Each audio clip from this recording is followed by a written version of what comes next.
පන්සිල් සමාදන් වීමට নমස්කාරය දොහොත් මුදුන් දීලා වැඳ ගන්න ඉස්සෙල්ලා. নমස්කාරය කියන්නේ නමෝ තස්ස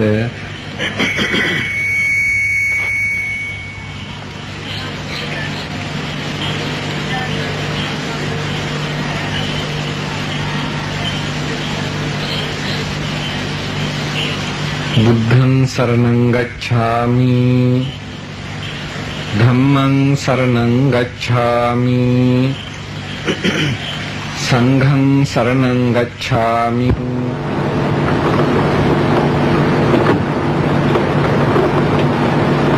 සරණං ගච්ඡාමි ဒုတိယံ පි ධම්මං සරණං ගච්ඡාමි ဒုတိယံ පි සංඝං සරණං ගච්ඡාමි තතියම්පි බුද්ධං සරණං ගච්ඡාමි තතියම්පි ධම්මං සරණං ගච්ඡාමි තතියම්පි සංඝං සරණං ගච්ඡාමි පානාති පාතා වේරමණී සික්ඛාපදං සමාදියාමි අදින්නා දානා වේරමණී සික්ඛාපදං සමාදියාමි කාමේසු මිච්ඡාචාරා වේරමණී සික්ඛාපදං සමාදියාමි මුසාවාදා වේරමණී සික්ඛාපදං සමාදියාමි සුරාමේරය මජ්ජපමා දට්ඨානා වේරමණී සික්ඛාපදං සමාදියාමි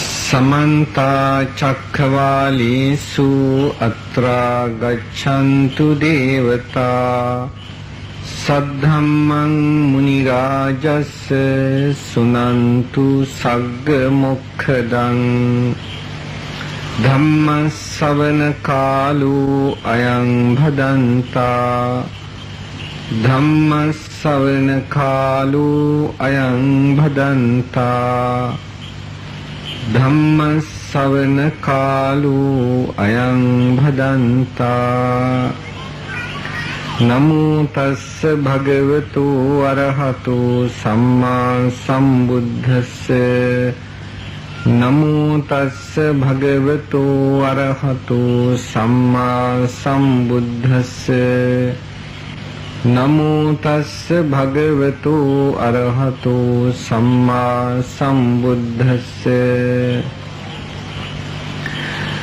ධම්මං චරේ සුචරිතං නනං දුච්චරිතං චරේ ධම්මචාරී සුඛං සේති අස්මින් ලෝකේ පරම්හිච ගෞරවනීය විහාරාධිපති නායක ස්වාමීන්ද්‍රයන් වහන්සේ ප්‍රධාන මහා සංඝරත්නයන් අවසරයි පින්වත්නි ලෝකේහි හැම සත්වයක්ම සැප ලබන්න කැමතියි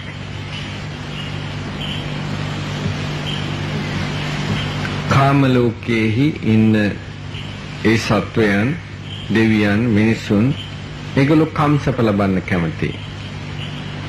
එතනින් එහා බ්‍රහ්ම ලෝකවල ඉන්න සත්වයන් ආධ්‍යාත්මික සුවය ලබන්න කැමති ඇත්තෝ. කොමුණත් ඒ හැම එකක්ම කාම තණ්හා, භව තණ්හා, විභව තණ්හා කියලා දක්වලා තියෙන බව මේ පින්නතුන් දන්නවා. ඒ සැප ලබන්න කැමති හින්දායි තණ්හාව කියන එක ඉදලා තියෙන්නේ. දැන් අපිට ඉතින් බ්‍රහ්ම ලෝක සම්පත්තිය ගැන කතා කරන්න ඕනෙත් නෑ. අපිට දිව්‍ය ලෝකයේ සම්පත්තිය ගැන කතා කරන්න ඕනෙත් නෑ. දැන් අපිට සැප ගැන කතා කරනවා නම් දැන් කතා කරන්න තියෙන්නේ මනුස්ස ලෝකයේ සැප ගැනයි. දැන් මේ ඇත්ත ඔක්කොම මිනිස්යෝ. මිනිස්යන් වශයෙන් ඉන්න මේ පින්නතුන් මිනිස් සැප ලබන්නට කැමති අය. හැබැයි ඔය ඇත්ත දිව්‍ය සැප මොකද්ද කියලා දන්නේ නැහැ. ඒක හොඳටම පැහැදිලි. මම ඉස්සෙල්ලා දිව්‍ය සැප පිළිබඳව පුංචි උපමාවක් පෙන්වන්න. දිව්‍ය සැප පිළිබඳව කෙනෙකුට කියනවා බුදුරජාණන් වහන්සේ එක අවස්ථාවකදී චක්‍රවර්ති රජ කෙනෙක් සප්ත රත්න හිමි චක්‍රවර්ති රජ කෙනෙක් විඳින කම්සුවේ ගැන උපමාවක් කරනවා. ඒ කම්සුවේට උපමාව කරන්නට ගිය බුදුරජාණන් වහන්සේ ඒ කම්සුවේ විග්‍රහ කරද්දී භික්ෂුන් වහන්සේ නමක් අහපු ප්‍රශ්නයකට පිළිතුරු දෙනවා. ප්‍රශ්නය මේකයි. ස්වාමීනි, චක්‍රවර්ති රජුව විඳින කම්සුවේයි මේ සාමාන්‍ය රජෙක් විඳින කම්සුවේයි අතර වෙනසක් තියෙනවා නම් ඒ වෙනස උපමාවකින් පෙන්වන්න පුළුවන්ද? බුදුහාඳුර කියනවා මහාන පුළුවන්. බුදුහාඳුර එතන තිච්ච ගල් කැටයක් අතර ගත්තා. අතරින් මිටෙන් වැහැව්වා. මෙහෙම මිට මොලෝ ගත්තා. මිට මොලෝගෙන අහනවා මහාන මගේ මේ මිට තුල තියෙන ගල් කැටේ ලොකුයිද නැත්නම් අර පේන හිමවත් පවුව ලොකුයිද? තුන් දන්නවනේ උත්තරේ මොකක්ද කියලා? කියනවා එහෙනම් දැනගන්නට චක්‍රවර්ති රජ කෙනෙක් විඳින කාම සම්පත්තිය අර හිමවත් පවුව හා සම කරයි නම් සාමාන්‍ය රජෙකුගේ කාම සම්පත්තිය මෙන්න මේ අතේ මිටෙන් වහපු කම්සුව වගේ කියලා. නේ ඔය ඇත්ත විඳින සුවේ මොන වගේද? කියලා හිතන්න. සංසන්දනය කරනකොට මේ වැලි කැටියක් ගන්නටවත් ගණන් පුළුවන් නේද? බෑ. එහෙමනම් ඉතින් චක්‍රවර්ති රජුගේ සැපයි ඒ කිව්වේ. එහෙනම් දෙයියන්ගේ සැප කොහොම වෙයිද? දැන් අපිට පේනවා ඔය ඇත්ත දෙයියන්ට සැප දෙන්න හදනව නේද? මොනවද දීලාද? පින් දීලා? නෑ. ඔයත්තන් පින් දෙන්නට ඔය ඇත්ත ගාව පිනක් තියෙන්න ඕනේ. නැති පිනක් කොහොමද ඔය ඇත්ත දෙන්නේ දෙයියන්ට? ඔයත් හිතනද ඔය ඇත්ත ගාව පින් තියනවා කියලා? දෙයියන්ට පිනුත් වැඩක් නැහැ. දෙයියන්ට ඕනේ කුසල්. දෙවියන්ට අවශ්‍ය කුසල්. මොකද බෞද්ධ සංකල්පය තුළ දේවතාවන් නිවන් අරමුණු කරලා ඉන්නේ නැත්තොයි. අපි පින් අනුමෝදන් කරන්නේ ඒ අයට. මොකද කුසල් කියලා කිව්වේ ඔය ඇත්ත බෞද්ධයෝ නම් ඔය ඇත්ත කරන හැම පිනක්ම කුසල් වෙනවා. බෞද්ධයි කියන ප්‍රතිපදාව තුළ ඉන්න කෙනා කරන හැම පිනක්ම කුසල්. මොකද ක්‍රිස්තියානියන්ට පින් කරන්න බැරිද? පුළුවන්. මුස්ලිම් ඇත්තන්ට පින් කරන්න බැරිද? පුළුවන්. වෙනද කතා කරන්න පොඩ්ඩක් මූණ දිහා බලාගෙන ඉන්න එපා. දැන් මේ උත්තර දෙන්න පුළුවන් ප්‍රශ්නේ මම අහන්නේ. මොකද මට තේරෙන්නට මං කියන දේ ඔයයන්ට තේරෙනවද කියලා. නැත්නම් මං කියාගෙන ගිහලා වැඩන්නේ අර එක්කෙනෙක් විතරක් ඉඳන් හැම එකටම උත්තර දෙනව නෑ. ඔක්කොගෙම අහන්නේ මේ. දැන් මුස්ලිම් ඇත්තන්ටත් පින් කරන්න පුළුවන්, ක්‍රිස්තියානි ඇත්තන්ටත් පින් කරන්න පුළුවන්. අපිටත් පින් කරන්න පුළුවන්. එහෙනම් මොකද්ද වෙනස? පිනේත් කුසලේත් විශාල වෙනසක් තියෙනවා. කුසල කරන කෙනා කවදාවත් දුගතියට යන්නේ නැහැ. පින් කරන කෙනා දුගතියට යන්න පුළුවන්. දැන් හිතයි උපාසකම්මල මොකද්ද මේ හාමුදුරු කියන මේ බණ කියලා හිත. පින් කරලා දුගතියට යන්න පුළුවන් කියනවා. කුසල කළා සුගතියට යන්න පුළුවන් කියනවා. හරි දානීය පින්කමක්ද?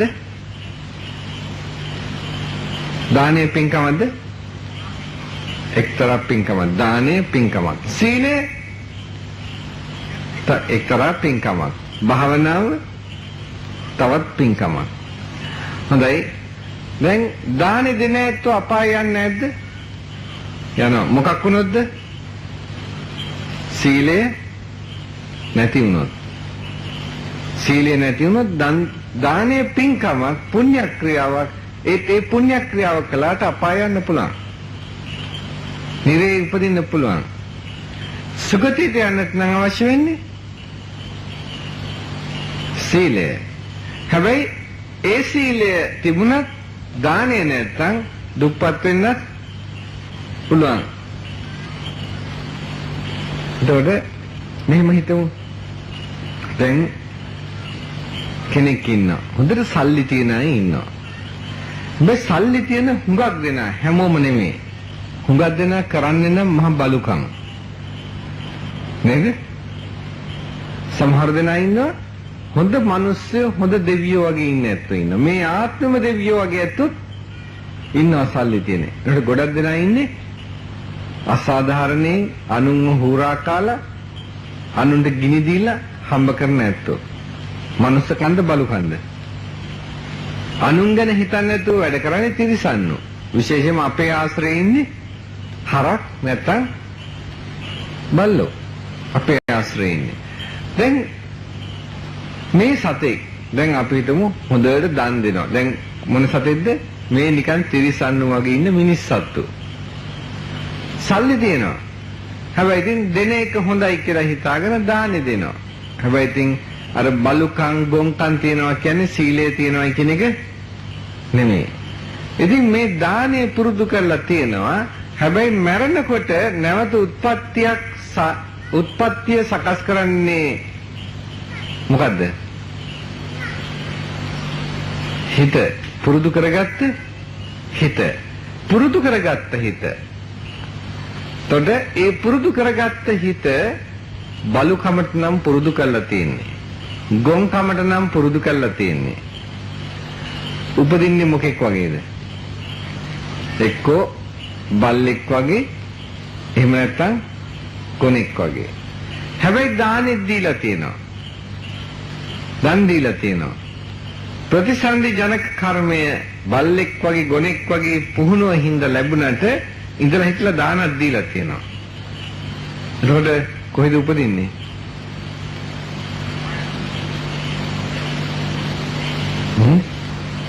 නිකන් එසේ මෙසේ අපායනේ හොඳ අපායක උපදිනවා. ඒ කියන්නේ හොඳ පෝසත් ගෙදරක බල්ලෙක් වෙලා උපදිනවා. හොඳට සැප ලබන්න පුළුවන්. නෝනට තුරුල් වෙලා ඉන්නත් පුළුවන්. මහත්ය හොඳට ගෙනලා කන්නත් දෙනවා. බොහොම සැප විඳින බල්ලෙක් වෙලා උපදින්නට පුළුවන්. ඒ වගේම හරකෙක් වෙලා ඉපදුනත් ඌ එසේ මෙසේ හරකෙක් නෙමෙයි හොඳට මහා වෘෂභ රාජයෙක් වෙලා උපදින්නටත් පුළුවන්. හැබැයි පින් කළාට සීලය නැති හින්දා ඒ තත්ත්වය ඇති වුණා. පුණ්‍ය කර්මයක් කළා. නමුත් මේ කුසල ප්‍රතිපදාවට එනකොට කුසල ප්‍රතිපදාවේදී සීලය මුල් කළමයි එන්නේ. අලෝභ, අදෝස, අමෝහ චේතනා මුල් කළා එන්නේ හැම දෙයක්ම. අලෝභ, අදෝස, අමෝහ චේතනා මුල් කළා එනකොට කවදාවත් එහෙන්ට දුගතියට යන්නේ නෑ. නරක තැනක යන්නේ නෑ. ඒත් දාන සීල භාවනා බලපවත්නවා. මොකද සමහර කලාවට ආරේෂ්ඨායික මාර්ගය යනවා. දානීය දිනු කරන්නේ නෑ. හැබැයි සිල්වත්. ඒ නිසා සම්‍යක් දෘෂ්ටිකයෙකුත් වෙනවා. හැබැයි මිනිස්කමකුත් ලබනවා. ඒ වුණාට දුප්පත්.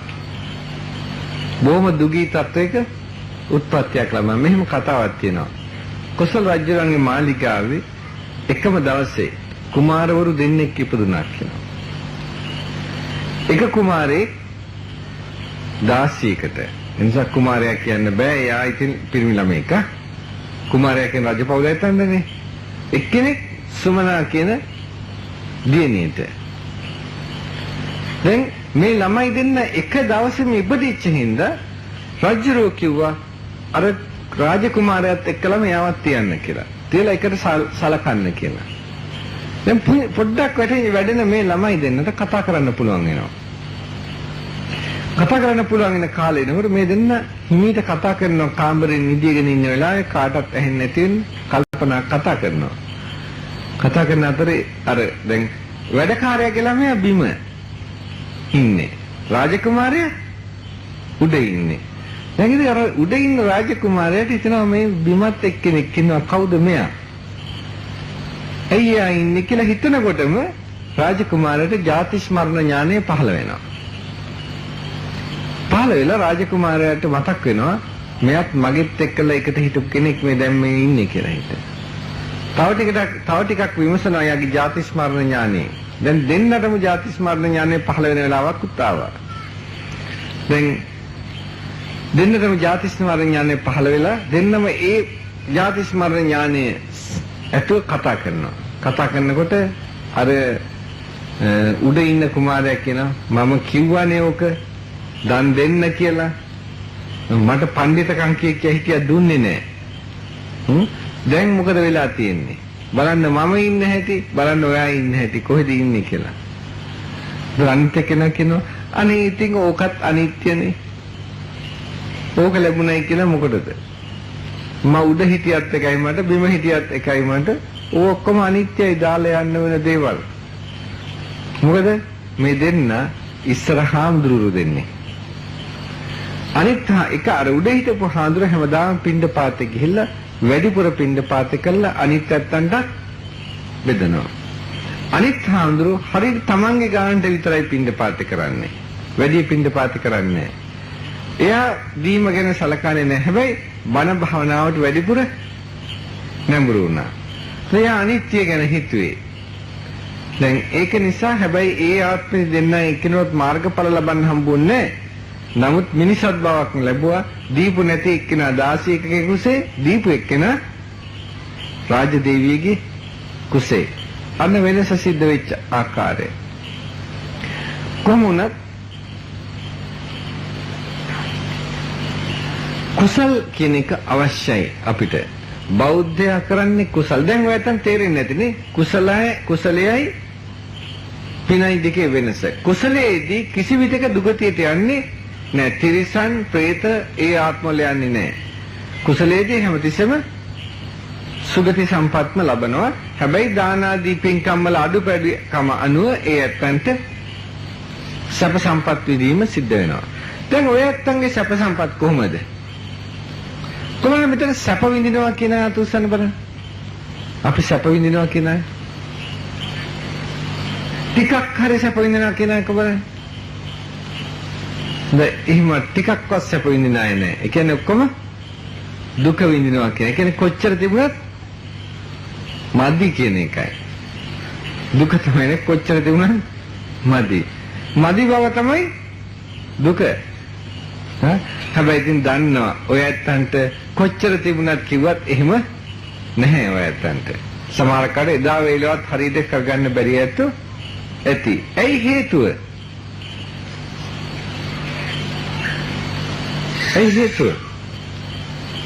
පිනේ පවේ හැටි තමයි කොමුණත් ඥානවන්ත පිළිතුරු දෙනවා. කම්මං සත්තේ විභජති යදිදං හීනප්පනීතතාය.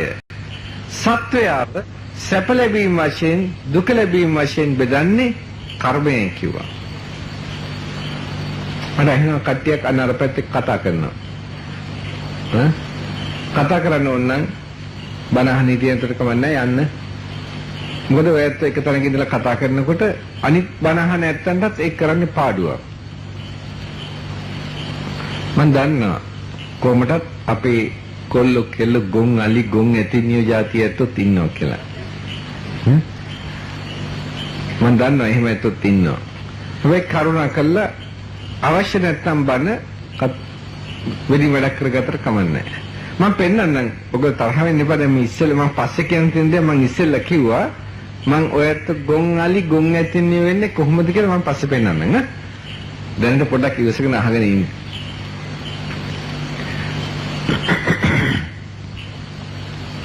දැන් අපි සැප විඳින්න බලාපොරොත්තු වෙනවා. සැප ලැබෙන්නේ හේතුව බුදුහාඳුරු දේශනා කළා. කම්මං සත්තේ විභජති යදිදං හීනප්පනීතතාය. සැප ලැබීම තමන්ගේ සැප ලැබීමත් දුක ලැබීමත් දෙකම තමන්ගේ කර්මය අනුවයි. කොහේ කරපු කර්මය අනුවද? මොන කර්මය අනුවද? කොහෙද මේ කර්මය කරේ? සැප දුක් ලබන්න හේතු වෙන. ඔයත් බොහෝ දෙනෙක්යි ගිය ආත්මේ කරපු කර්මය අනුව කියලා. හැබැයි ගිය ආත්මේ කරන කර්මත් බලපානවා. මේ ආත්මේ කරන කර්ම බලපාන්නේ නැද්ද? අපි දැන් මෙතන ඉන්නවා පුංචි දුවලා පුතාලා. මේ පුංචි දුවලා පුතාලට අම්මලා තාත්තලා කියනවා ඉගෙන ගන්න මහන්සි වෙන්න කියලා කියනවා. හැබැයි මේගොල්ලෝ ටීවී එක දිහා බලාගෙන ඉන්නවා නටනට. ටීවී එක දිහා බලාගෙන නට ඉගෙන ගන්න උවමනාවකුත් නැහැ. අම්මලා තාත්තලා කෑ ගහන ඔය ගොන් අලිය වගේ ජීවත් වෙනවා. අන්තිමට විභාග පාස් වෙන්න පුළුවන්ද? ඉගෙන ගන්න පුළුවන්ද? විභාග ෆේල් වෙනවා. අනේ ඉතින් හොඳ රස්සාවක් නැහැ. ඊට පස්සේ කම්බලට අත ගහගෙන අනේ ඉතින් මොනව කරන්නද කර්මෙනේ කියනවා. කොහේ කරපු කර්මෙන් දැන් ගිය ආත්මෙද මේ ආත්මෙද? මේ ආත්ම කරගත්ත කර්මෙ දුක් විඳින්න උනේ ගිය ආත්ම කර්ම හින්දා නෙවෙයි. මේ ආත්ම කර්ම හින්දා.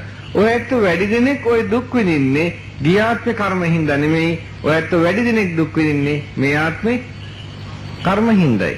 වැඩි දෙනෙක් දුක් විඳින්නේ. වැඩි දෙනෙක් කියන්නේ 80%කට වැඩිය. දුක් විඳින්නේ මේ ආත්ම කර්ම හින්දායි. පොඩි පහේ ගණනක් නෙමෙයි 80%ක් කියන්නේ. පින්වත්නි ලෝකේ දුප්පත්ම රටවල් 25 තෝරලා තියෙන්නේ දැන්. ඒ දුප්පත්ම රටවල් 25 අතර ලංකාව තියෙන්නේ 20 වෙනි තැනයි. සමහර මේ බණ කියන වෙලාවට ඒක 26 වෙනි තැනට අවිලක් දන්නෙත් නැහැ. ඒ තරම් තත්ත්වයක් තියෙන්නේ. ඒත් අපි හොඳ තැනකද ඉන්නේ. දැන් මේ වාඩි ඒක හිතන්න පුළුවන්ද ඔයත් කොයිතරම් අන්ත දුගී තත්වයකින් ජීවත් වෙනවද කියලා මේ රටේ? මේ මුස්ලිම් මැත්තෝද මේ දුප්පත් කිව්වේ ලෝකේ? ලෝක වාර්තා දුප්පත් කියලා කිව්වේ මේ රටේ මුස්ලිම් මැත්තෝ ගැනද? නෑ. මේ රටේ දෙමළ ඇත්තෝ ගැනද? නෑ. දෙමළ ඇත්තෝ පැල්පතක හිටියත් හොඳට සල්ලි තියනවා යත්තන්ට. ඔයත්තන්න මොකෝ තත්ත්වේ? ඔයත් දුප්පත් වෙලා තින්නේ සල්ලි නැති හින්දා නෙමෙයි. ඔයත් ඔක්කොම හොඳ පෝසත්. ඔයතන සල්ලි තියෙනවා. කිසිම ආර්ථික ප්‍රශ්නයක් නැහැ. ඔයත් ඔක්කොම ආර්ථික ප්‍රශ්නේ විහිං හදාගත්ත එකක්. ඒ නිසා ඒ දුක විඳින්නේ. පින්වත් බුදුරජාණන් වහන්සේ දේශනා කරපු ධහම ඇත්තනම් මේ ලංකාවේ මිනිස්සු දුක් විඳින උමනාව නැහැ. බුදුහාඳුරෝ සැප ලබන වගේ දේශනා කළා තියෙනවා. ඒ දේශනා කළ තීද්දි දුක ලබනවා නම් ඒකෙන් කියන්නේ බුදුහාඳුරන්ගේ දේශනාව වැරදි කියන එකද? නෑ. බුදුහාඳුරන්ගේ දේශනාව වැරදි වෙන්න හේතුවක් නෑ. බුදුහාඳුරෝ දේශනා කරනවා පරිනිර්වාණ වේලාවේදී. පරිනිර්වාණ අවස්ථාවේ දේශනා කරනවා යංච රත්තින් තථාගතෝ අභිසම්බුජ්ජති. යම් රාත්‍රියක තථාගතයන් වහන්සේ බුද්ධත්වයට පත් වෙනවද? යංච රත්තින් තථාගතෝ පරිනිබ්බායති. යම් රාත්‍රියක තථාගතයන් පිරිනුවන් පානවද? ඒ තස්මින් අන්තරේ මේ අවස්ථා දෙක අතර යම් භාසති ලපති නිද්දිසති. යමක් කිව්වද, යම් කතාවක් කළාද, යම් නිර්දේශයක් කළාද, කොටින්ම කියනනම් බුදු මුවින් යම් වචනයක් ප්‍රකාශ කරාද, සබ්බං තං තතේව හෝති. සියල්ලම ඒ ආකාරයෙන් සිද්ධ වෙනවා. නෝ අඤ්ඤතා වෙන ක්‍රමයක සිද්ධ වෙන්නේ නෑ. අද මොන මනෝවිද්‍යාඥයෙක් හිටියත්, මොන ආර්ථික විද්‍යාඥයෙක් හිටියත්, මොන වෛද්‍ය විද්‍යාඥයෙක් හිටියත්, මොනතරම් විශ්වකර්මයෙක් හිටියත් පින්වත්නි බුදුහාමුදුරුවෝ කියපු වචනයක් ඒ ඇත්තන්ට වෙනස් කරන්න බෑ කියන එක දැනගන්න. නමුත් අපි බුදු වදන පැත්තකට වීසිකලා දාලා ධර්මයට නිග්‍රහ කරමින් බුදු වදන පයින් ගහනවා කිව්වත් කමක් නැහැ මේ බෞද්ධයෝ. පයින් ගහලා දාලා ඒ ඇත්ත හිතාගෙන ඉන්නවා අපිට අර බටහිරේ ගැටිකම් කරන්න ගියාට සැප ලබන්න පුළුවන් කියලා. නෑ පින්වත්නි, බටහිරට ගැටිකම් කරන්න ගිහිල්ලා කවදාවත් ඔය ඇත්තන සැපක් ලබන්න හම්බෙන්නේ නෑ. හැමදාම දුක විඳිනවා. අවුරුදු 50කට අධික කාලයක් තිස්සේ බටහිරට ගැටි වෙලා අද ඔය ඇත්ත ඇවිල්ලා ඉන්න තත්වය ඒ තරම් සුබදායක තත්වයක් නෙවෙයි. අද ඔය ඇත්ත ඇවිල්ලා ඉන්න තත්වෙ දිහා බැලුවොත් මේ වර්තමානයේ පසුබිම තියා සලකලා බැලුවොත් තව අවුරුදු 10ක් යනකොට මේ රටම අපට අහිමි එක පැත්තකින්. ඒක ඔයගොල්ලෝ දන්නේ නැහැ. ඒක හිතන්න තරම් බුද්ධියක්වත් නැහැ. ඒ නිසායි ගොන් අලි ගොන් ඇතිනිය කිව්වේ. එහෙම නැත්නම් තව අවුරුදු 40ක් යනකොට මේ රට කොහොමත් අපට අහිමි. මේ රට ඉතුරු වෙන්නේ නැහැ. මේ යන රැල්ල ගියොත්. ඒක ඔයයන්ට තේරෙන්නේ නැහැ.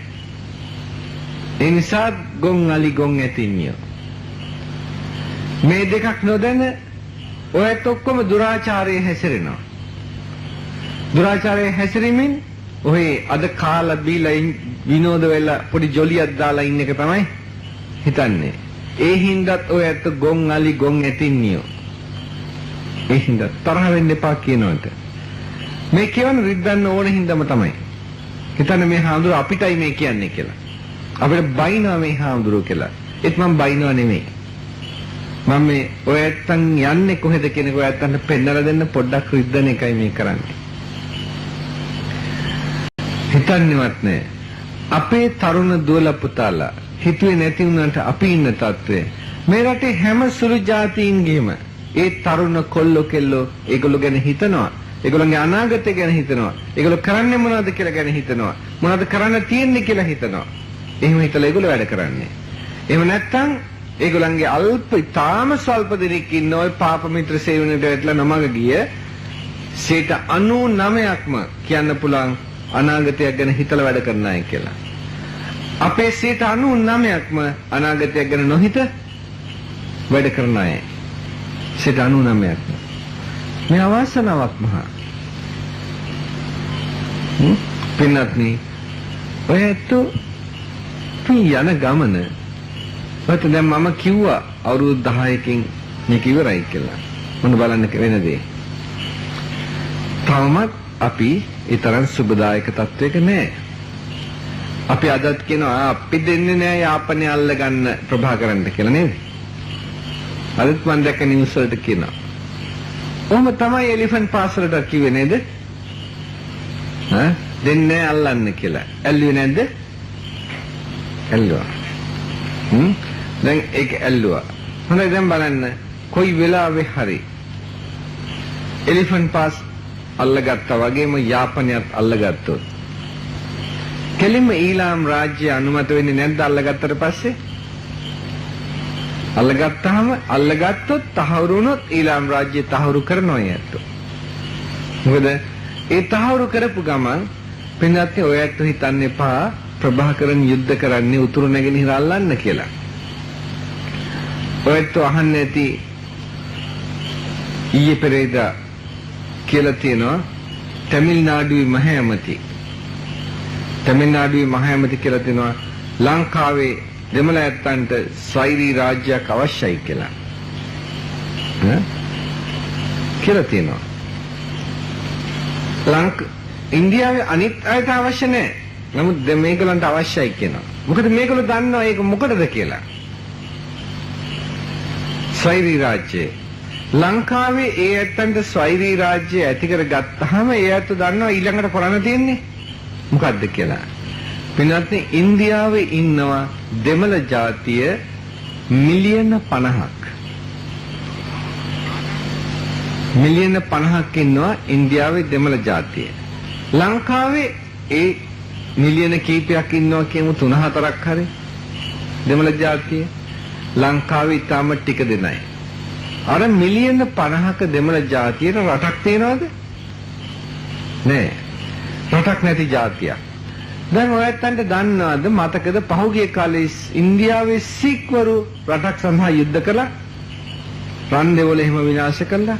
දන්නවද ඊයේ පෙරේදා එංගලන්තේ සික් නායකයා කියලා තියෙන දේ? ලබන අවුරුද්ද ඇතුළත ඉන්දියාවේ ලාහෝර් ප්‍රාන්තයේ තියෙන ඉන්දියානු පාලනය සම්පූර්ණයෙන් නැති කරනවා කියලා. ඒගොල්ලන්ගේ අතට ගන්නවා කියලා හිතා. ඒ කියන්නේ දැන් අපිට පෙන්වන්නට එහෙම එකක් නැහැ කියලා තවමත් යටින් ගිනිදැල් යනවා. ඒක කෙලින්ම කියනවා ලබන අවුරුද්දේ අපි ඒක කරනවා කියලා හිතා. ඒ කියන්නේ නිකන් කියනවා වෙන්න බෑනේ. මොන හරි හේතුවක් නිසායි කියන්නේ. ඒගොල්ලෝ එහෙම සටන් කරද්දී එහෙනම් ඉන්දියාවේ මෙච්චර විශාල ජන කොටසක් ස්වරාජ්‍යයක් ගන්න සටන් කරන්නේ නැද්ද? සටන් කරනවා. හැබැයි සික්වරුන්ට පුළුවන් වුණා ලාහෝරේ පාකිස්තානයත් එක්කලා තියෙන්නේ. එකම බෝඩර් එකේ තියෙන්නේ සීමාවේ. එහා පැත්ත මෙහා පැත්ත. දැන් මොකද වෙන්නේ? මේ පැත්තෙන් අවියාවිද ගන්න පුළුවන්කම තියෙනවා ඇත්තන්ට. නමුත් බලන්න කල්පනා කළා තාම බෑ තමිල්නාඩුවට අවියාවිද කෙලින්ම ගේන්න. මොකද තමිල්නාඩුව ඇවිල්ලා වෙන් වෙච්ච කොටසක් ඉන්දියාව ඇතුළත් එක තියෙන්නේ. උඩ පැත්තෙන් එපයින් මේ පැත්තෙන් මූද. දැන් මෙහාට අවිගේන තත්ත්වය හදාගත්තොත් ඉන්දියාවට මේ මෙහාට හදාගත්තට පස්සේ මෙතන ඉඳන් ත්‍රස්තවාදය එතන ඇති කරන්න පුළුවන්කම තියෙනවා. මෙතන ඉඳන් එතන ත්‍රස්තවාදයේ ඇති කරනකොට ඒ ඉන්න මිනිස්සු ටික ටික එහි ඉන්න අහිංසක මිනිස්සු. ඒ මිනිස්සුන්ට එහි ඉන්න බෑ. විශාල හිතන්න ලංකාවේ ඉන්නේ මිලියන 17යි. ලංකාවේ ඉන්නේ. අර එහි මිලියන 50ක් ඉන්නවා. 17ක් 18ක් තමයි ලංකාවේ මුළු ජන කොට්ටාසෙම. අර එහි මිලියන 50ක් කියනකොට සුළු කොටසක් නෙමෙයි කියලා දැනගන්න. දැන් මේ ජන කොටස මේ විදිහට මෙහාට හිමින් හිමින් එන්න ගන්නවා. මේ උතුරු නැගෙනහිර ඇති වෙයිද? උතුරු නැගෙනහිර ඇති වෙන්නේ නැහැ කවදාවත්. ඊට පස්සේ ක්‍රමක්‍රමයෙන් ඒගොල්ලෝ මෙහාට එන්න ගන්නවා. ප්‍රභාකරන් අරක අල්ලගත්තත් අපේ යුද්ධය ඉවරද? ඊට පස්සේ නෑ. අපිට යුද්ධ කරන්න වෙනවා දිගින් දිගටම. ඊට පස්සේ අපිට යුද්ධ කරන්න දාන්න වෙන්නේ අපේ ඉස්කෝලේ යන කොල්ලෝ කෙල්ලෝ ටික. ඒ වෙනුවට මෙන්න මේ වගේ දුවලා පුතාලා තමයි ඒ වෙනුවට යුද්ධයට යන්න වෙන්නේ. හැබැයි කවදාවත් දිනන්න හම්බ වෙන්නේ නෑ. දැන් ඒගොල්ලෝ බලවත්. කින්ද මෙරි ජන කොටස විනාශ වෙලා යනවා. අනිත් පැත්තෙන් ඉන්න කොටස දරුවෝ වඳ කරනවා. වඳ කර විනාශ කර මේ පැත්තෙන් ජනගහනය අඩු වෙනකොට අරගොල්ලෝ මේ රටම අල්ල ගන්නවා. ඒකේ යටත් වෙන්න සිද්ධ වෙනවා. සිද්ධ වුණාට පස්සේ අන්තිමට මොකෝ වෙන්නේ? ඉන්න කොටසට සිද්ධ වෙනවා අර දෙමළ ඇත්තන්ගේ වහලුන් හැටියට මේ රටේ ජීවත් වෙන. දෙමළ ඇත්තන් විතරක් නෙවෙයි මුස්ලිම් ඇත්තන්ගෙත් වහලුන් හැටියට ජීවත් වෙන්න සිද්ධ වෙනවා මේ රටේ. එතකොට දැන් ඔය ඇත්තන් කල්පනා කරලා බලන්න පොඩ්ඩක් ඔය ඇත්තන් ඉන්න තත්ත්වයේ සුබදායකද කියලා. දැන් අපේ අද යාපනයේ පැත්තේ රණවිරුවන් මහා සටනක යෙදෙනවා. අපේ කොල්ලෝ කෙල්ලෝ මහා සටනක් කරනවා එහි. පින්වත් ඒ ඇත්ත සටන් කරන්නේ ඒ කෑල්ල විතරක් අල්ලගන්න නෙමෙයි. ඒ ඇත්ත සටන් කරන්නේ මුළු රට බේර ගන්නට.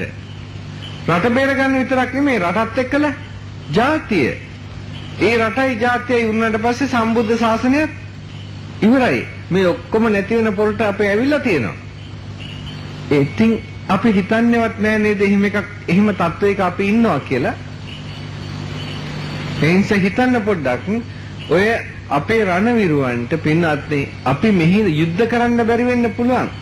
නමුත් කිසියම් සහයෝගයක්වත් දෙන්න අඩු ගානේ හැමදාම ඇවිල්ලා බෝධි පූජාවක්වත් තියන්න පන්සලට ඇවිල්ලා. පුළුවන් හැම වෙලාවෙම. අපිට වෙලා නැහැ කීකෙන් ඉඳලා හරියන්නේ නැහැ. වෙලාව කොහොමදත් එන්නේ නැහැ. ටිකක් වැරදිලා ගියොත් එහෙම. මොකද කියන්නේ? අවේ බෝධි පූජාව කියන එක හරියට කළොත් ඒකේ පුදුම ශක්තියක් ගොඩනගන්න පුළුවන්. හැබැයි කොහොමද ගොඩනගන්නේ කියලා මම පස්සේ කියන්න. ශක්තියක් තියෙනවා. ඒ ශක්තිය විද්‍යාත්මකව ගොඩනගෙන දෙයක්. ඒක මම කියන්නම් කොහොමද ගොඩනගන්නේ කියලා. ඒක ඔබටත් හොඳයි, රටටත් හොඳයි. කාටත් ශාන්තිය පිණිස පවතිනවා. පින්වත්නි, ඒක එහෙම උනේ නැත්තම් අනිත් පැත්තෙන් පින්වත්නි මෙහෙම හිතමු බලන්න.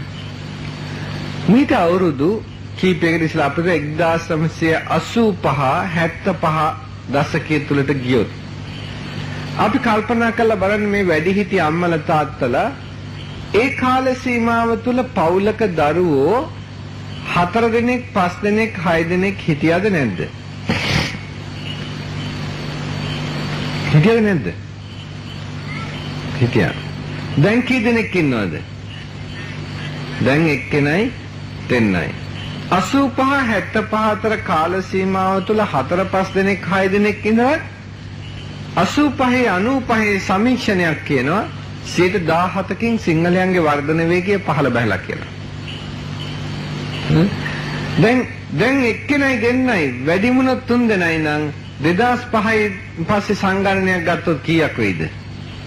ඒ 10ට තව 20%ක්වත් අඩු වෙලා තියෙයි. ඒ තරම් වේගයකින් අපි අපේ දරු පරපුර වඳ කරගෙන යනවා. අවුරුදු 45ක් වෙනකොට 40ක් පහු වෙනකොට තව මේ රටේ සිංහලයන්ගේ වර්ධන වේගය පුදුම විදිහට පහළ පැහැලා අඩුම වශයෙන් දැන් වැඩියෙන්ම හිටියොත් ඉන්නේ සිංහලයෝ 45ක් විතර ඊටත් අඩු වෙන්න පුළුවන්. වෙනද මතක තියාගන්න වර්ධනය අඩු වෙන්න හැමතිස්සෙම අඩු වෙන කොටසෙන් තමයි ඊළඟ කොටසක් ඇති වෙන්නේ. එතකොට වේගය පහළට බහිනවා ඊටාම වැඩි. ඊටාම ඉක්මනින් පහළට බහිනවා වේගය. ඒකට අන්තිමට 40%ක් 45ක් වෙච්ච රන්දේ සිංහලයෝ ඊට පස්සේ මේ රටේ වැඩිපුර ඉන්නේ මොන ජන කොටස්ද? දෙමළ ඇත්තොයි මුස්ලිම් ඇත්තොයි දෙගොල්ලම කතා කරන්නේ දෙමළ භාෂාව. මේ රට මොන රාජ්‍යයක්ද? දෙමළ රාජ්‍යයක්. ඒතකොට දැන් ඔයගොල්ලෝ මොකද කරන්නේ? පාටි දානවා. මේ S2 ඉදිරියේදීම වෙන තත්ත්වෙ පේනවා. දෙමළ රාජ්‍යයක් වෙච්ච දාට ඔය ඇත්තෝ ඒ ඇත්තන්ගේ වහලුන් බවත් අමතක කරන්න එපා එදාටත්. පින්වත්නි සමහරකට තව අපේ ජීවිත දසදහස් ගණනක් පූජා කළා තරුණ ජීවිත අර උතුරු නැගෙනහිර අල්ලගනි. අපි බේරගනි. ඒක ඇත්තට නොදී. බේරගත්තත් වැඩක් තියනවද? මේ පැත්තෙන් දුරාචාරයේ ආයුධය අපිම අරගෙන ඒ ආයුධයෙන් අපිවම විනාශ කරද්දී ජනගහනය වඳ කරමින් එනකොටා ගනිමින් අර කාලා තියාගත්තයි කියලා වැඩක් තියනවද? නෑ. මොකද කොහොමත් අනාගතයේදී අපි ඔය තත්ත්වයටපත් වෙලා. ඉතින් ඒ වුණාට එහෙම අනාගතයේදීපත් වෙනවා නම් ඒක අපි නැති කරගන්න අපි උත්සාහ ගන්න ඕනේ. හොඳයි මම ඇහුවොත් ඇයි අපේ අද සමාජය මේ ජනගහනය වඳ කරන්නේ? මොකද්ද කාරණේ? ඇයි එක්කෙනෙකුට දෙන්නෙකුට තුන්දෙනෙකුට සීමා කරන්නේ? මොකද හේතුව? ආර්ථිකය. ආර්ථිකයේ ප්‍රශ්නයක් කොහොමද ඇති වුනේ? ආර්ථිකයේ ප්‍රශ්නේ කොහොමද ඇති වුනේ? මේ සිංහලයන්ට කිසිම ආර්ථික ප්‍රශ්නයක් නැහැ. කොහොමද ඔයත් කියන්නේ ඔයන්ට ආර්ථික ප්‍රශ්නයක් තියෙනවා කියලා? මොන කාරණයක් හින්දාද? හොඳයි බලන්න. 1900 මේ 99 දෙසැම්බර් වෙනකොට ඒ අවුරුද්දේ ආණ්ඩුව සිගරට් වලිනුයි මට්ටන් වලිනුයි ආදායම ලැබලා තිනවා රුපියල් මිලියන 1700ක්. මිලියන 1700ක්. එතකොට මේ අවුරුද්දේ දෙසැම්බර් වෙනකොට බලාපොරොත්තු වෙනවා මිලියන 2000ක් රුපියල්. දැන් ගිය අවුරුද්දේ 1700ක් ලැබුණා. ඔය සල්ලි ඔක්කොම දුන්නේ කවුද ආණ්ඩුවට? දෙමළ ඇත්තද? මුස්ලිම් ඇත්තද? ඔය දුන්නේ සිංහලයෝ. එතකොට ඒගොල්ලොම කියනවා මෙන්න මේකත් සිතා ගන්න. රුපියල් 2000කට මාසික ආදායම සීමා වෙන ඇත්තෝ. ඒ කියන්නේ 2000කට අඩු ආදායමක් තියෙන ඇත්තෝ දවසකට සිගරට් වලින් විතරක් ආණ්ඩුවට ආදායමක් දෙනවා රුපියල් මිලියන 50ක. එතන කෝටි 5ක. කෝටි 5ක ආදායමක් දෙනවා. දැන් කෝටි 5ක ආදායමක් කියලා කියන්නේ පුංචි එකක් නෙමෙයි දවසකට ආණ්ඩුවට. අවුරුද්දකට ඒ ඇත්තෝ දෙනවා ආණ්ඩුවට ආදායම රුපියල් කෝටි 1850ක්. රුපියල් කෝටි 1800 නෑ 18750ක්. දැන් කවුද මේ දෙන්නේ? රුපියල් 2000ට අඩු ආදායම් ලබන ඇත්තොලු මේ දෙන්නේ. ඒතර මිලියන කෝටි නෙමෙයි මිලියන 18750ක් දෙනවලු. දැන් කල්පනා කරලා බලන්න මේ ගණන් හැදිල්ලයි අර කියපු ගණන් හැදිල්ලේ අතර ලොකු වෙනසක් තියෙනවා. කොහොමද මේ 2000කට අඩු ඇත්තෝ? මේ 2000ට අඩු ඇත්තෝ තමයි අර ගන්නේ මොකද්ද සමෘද්ධි කියන එක නේද? සමෘද්ධි ඇත්තන්ට ආණ්ඩුව වියදම් කරනවා අවුරුද්දකට රුපියල් මිලියන 8000ක්. රුපියල් මිලියන 8000ක් වියදම් කරද්දී 18000ක් ලබනවා. බලන්න නිකන් කල්පනා කරලා. කොයිතරම් ධන විනාශයක් ඔයත් කරනවාද කියලා. දැන් මේ සල්ලි ගියේ කාගෙන්ද? ඔයත් කොහෙන්ද ඒ සල්ලි හම්බ කරපුවා නෙමෙයිද? හම්බ කරපුවා. ඔක්කොම හම්බ කරපුවා. මේ පැත්තේ කොහොමද කසිප්පු එහෙම? සෑහෙන තියෙනවා. අනිත් ඒවත් ඇති නේද? සාමාන්‍යයෙන් මට කියන්න බලන්න කසිප්පු බොන එක්කෙනෙකුට දවසකට වියදම කොච්චර ඕක කියන්නේ ඔක්කොම කසිප්පු බොන්න ඕනේ නැහැ නේ. සාමාන්‍යයෙන් දන්නවා. ගෙදර උපාසකම්මලත් දන්නවා. කසිප්පු බොන කෙනෙකුට දවසකට කීයක් විතර යනවද?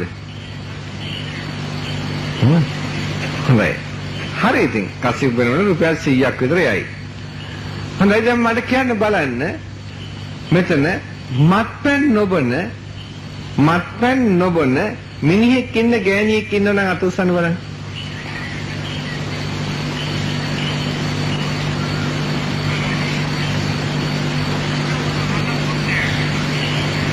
ඊට පස්සේ බොන්නේ. හරි.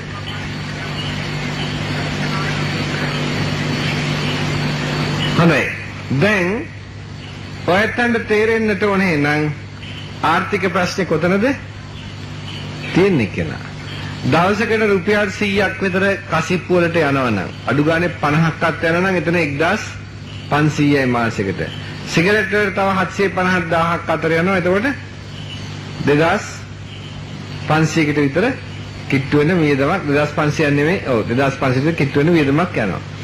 අඩු ගානේ ඔය තංගේ රුපියල් 3000ත් 5000ත් අතර විනාශයක් මාසෙකට විනාශ කරනවම තමයි. ඒ කියන්නේ දුප්පත් කෙනෙක්. පින්වත්නි දරුවෝ වඳ කරනවා. මේ පැත්තෙන් සල්ලි විනාශ කරනවා. මාසෙකට 3000කට වැඩි ප්‍රමාණයක් වියදම් කරනවා. මේ නිකන් කිසිම තේරුමක් නැතුව. මේක විනාශ කරන බලන්න තව පැටව 3-4 දිනක් හදන සල්ලි නේද?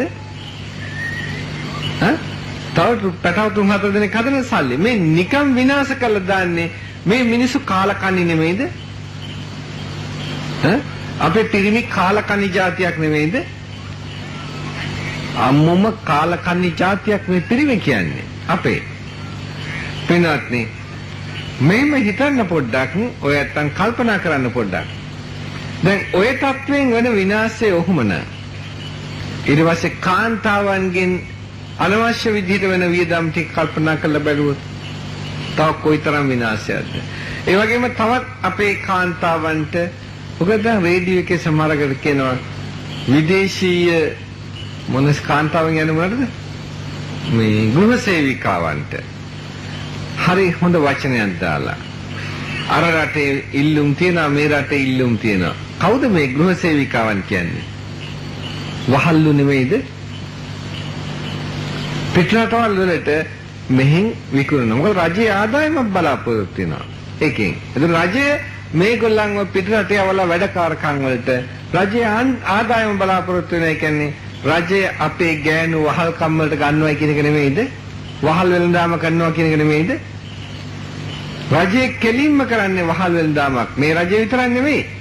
ඒ කාලයක් තිස්සේනේ ඒ හිටපු හැම ආණ්ඩුවක්ම අපේ කාන්තාවෝ වහලුන් වහලියන් හැටියට පාවිච්චි කරා. වහලියන් නිකන් රස්සාවකට නෙමෙයි. ගෘහ සේවිකාව රස්සාවක්ද? පින්වත්නි වැඩකාරකම කියන එකනේ. වැඩකාරකමට පාවිච්චි කරනවා. අනේ අපි ඇත්තොත් ගිහිල්ලා මොකද කරන්නේ? හොයාගෙන අනේ තාපතෙන් ගෑනුන්ට යන්න වෙලා තියෙනවා. කොහොම හරි ළමයි ටික ගොඩ ගන්න ඕනේ. කවුරු හින්දාද යන්න වෙලා තියෙන්නේ? ගෑනුන්ට රට ඇරලා දාලා ගිහිල්ලා ඒ විදිහට වහලුන් වගේ වැඩ කරලා කීයක් හරි හොයාගෙන මෙහාට එවන්න වෙලා තියෙන්නේ කවුරු හින්දාද? අර කාලකන්ණි බේබදු පිරිමියා හින්දා නෙමෙයිද? ඒක කරන්න නැත. හැබැයි ඒක කරන්න ගියාම ඊට පස්සේ මෙහි ඉන්න දරුවෝ ටිකට මොකද වෙන්නේ? දරුවෝ ටික අනාථයි. දරුවෝ නමග යනවා. ඒකේ පාඩුව කවුද ගන්න? ඒක කොච්චරද සල්ලි මිල? හිතන්න මොකද්ද වෙන්නේ කියලා අපිට. පින්වත්නි බුදුරජාණන් වහන්සේ සැප ලබන්න දේශනා කරපු මඟ ඊටාම පැහැදිලිව තිබියදී ඒ මගින් පිටපැන. දැන් ඔය මේ පැත්තේ මුස්ලිම් අය ඉන්නවද?